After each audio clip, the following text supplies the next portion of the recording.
Сайн байцгаана уу? Та бүхэндээ удахгүй болох 100 сарын мэндийг хүргэе. Энэ бичлэг маань Ирланд улсын Даблин хотоос та бүхэндээ хүрч байна. Намайг Төмөн Үлзий гэдэг. Ирланд улсад ирээд 21 он жин сурангаа одоо ажиллаж байгаа. Кинон дээр гардаг Европ улс л байна. Эртний хуучны юмнууд нь яг тэр чигээрээ. Тэгээд нэг юм нь амар хүйтэн.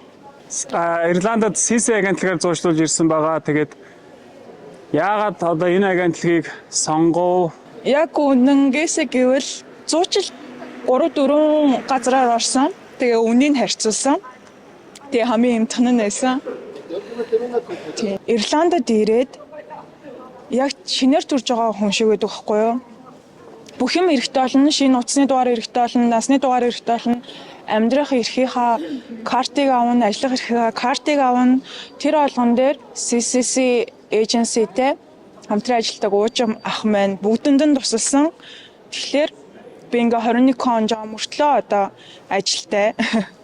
Энд яг Ирланд хүн шиг амьдарч чадчихээн. Тэгээ миний ачаанаас амар сайн хөнгөлсөн.